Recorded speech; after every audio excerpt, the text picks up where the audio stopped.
नमस्कार।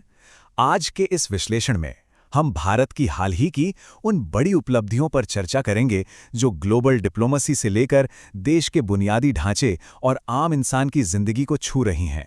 तो चलिए बिना वक्त जाया किए सीधे शुरू करते हैं।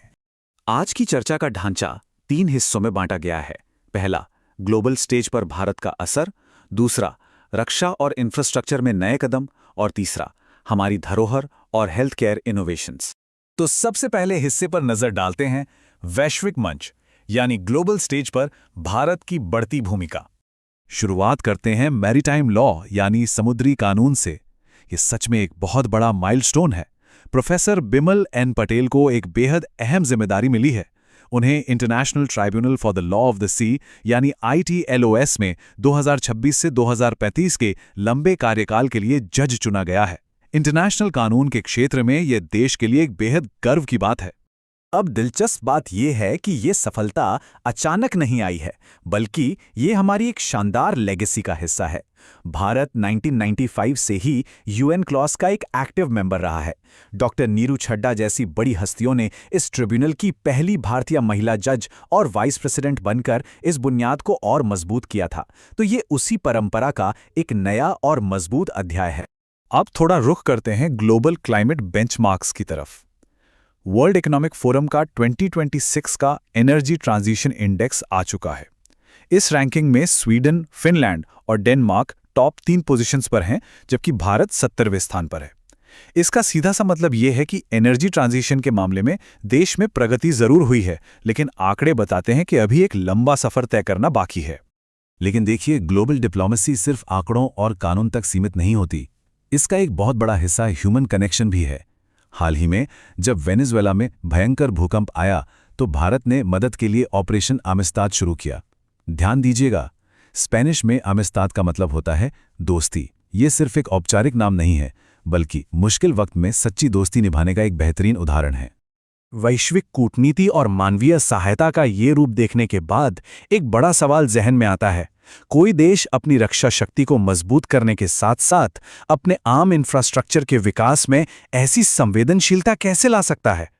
यही जानने के लिए दूसरे हिस्से की तरफ बढ़ते हैं, जहां हम डिफेंस और इंफ्रास्ट्रक्चर के नए और अनोखे माइलस्टोन्स पर बात करेंगे। समुद्री रक्षा यानी मैरीटाइम डिफेंस की बात करें तो 21 जून 2026 को कोलकाता में एक साथ 3 विशिष्ट नॉवल शिप्स को नौसेना में शामिल किया गया। इनके नाम हैं INS संशोधक, INS अग्रे और INS दुनागिरी। एक साथ इन 3 मॉडर्न जहाज़ों का जुड़ना सच में आत्मनिर्भर भारत की दिशा में एक बहुत ठोस कदम है। समंदर की इन लहरों से अब सीधे आते हैं जमीन पर, खासकर राजस्थान के कोटा के पास। यहां नई दिल्ली मुंबई एक्सप्रेसवे का एक बहुत ही गजब हिस्सा बनकर तैयार हुआ है। ये देश की पहली 4.9 किलोमीटर लंबी 8 लेन ट्विन ट्यूब हाईवे सुरंग है, जो मुकुंद्रा हिल्स टाइगर रिजर्व के ठीक नीचे बनाई गई है। अब इस प्रोजेक्ट की सबसे खूबसूरत बात को समझिए। जमीन के नीचे एक जायंट 8 लेन सुरंग में लगातार गाड़ियां दौड़ रही होंगी, एक बड़ा ट्रैफिक फ्लो चल रहा होगा, लेकिन ठीक उसके ऊपर वहां मुकुंद्रा हिल्स के बाग और जंगल के बाकी जानवर बिना किसी बाधा के बिल्कुल शांति से घूम रहे हैं। विकास और प्रकृति के बीच का यह संतुलन वाकई बेमिसाल है।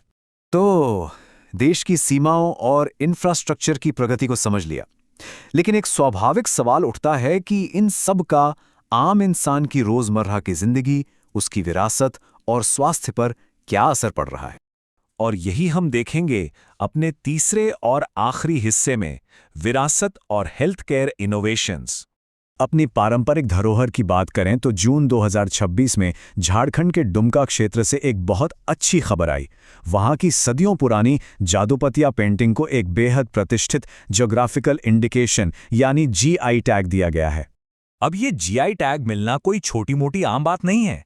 ये असल में एक कानूनी ढाल है। ये टैग इन पारंपरिक कारीगरों की अनूठी पहचान और उनकी ट्राइबल आर्टिस्ट्री को औपचारिक रूप से मान्यता देता है। एक तरह से ये इस बात की पक्की गारंटी है कि आने वाली पीढ़ियों के लिए ये बेमिसाल कला बिल्कुल सुरक्षित रहेगी। कला और संस्कृति से निकलकर अब जरा साइंस और चिकित्सा की दुनिया में चलते हैं। यहाँ कैंसर पेशेंट्स के लिए एक बहुत बड़ी और उम्मीद जगाने वाली खबर है। स्विस दवा निर्माता कंपनी नोवार्टिस ने भारत में प्लुविक्टो को लॉन्च किया है। ये एडवांस्ड प्रोस्टेट कैंसर के इलाज के लिए देश की पहली ऐसी रेडियोलिगैंड थेरेपी है जिसे रेगुलेटरी अप्रूवल मिला है। ऑन्कोलॉजी के क्षेत्र में इसे सच में एक गेम चेंजर माना जा रहा है। तो आखिर ये आश्चर्यजनक थेरेपी काम कैसे करती है? आसान भाषा में समझें तो ये एक स्मार्ट मिसाइल की तरह है। पहले पेशेंट को दवा दी जाती है, फिर ये सटीक तरीके से बॉडी में नेविगेट करती है और फाइनली सिर्फ और सिर्फ प्रोस्टेट कैंसर कोशिकाओं को ढूंढकर नष्ट कर देती है। इसकी सबसे खास बात यह है कि ये आसपास के स्वस्थ टिश्यूज को बिल्कुल नुकसान नहीं पहुंचाती। आज के इस विश्लेषण में बस इतना ही।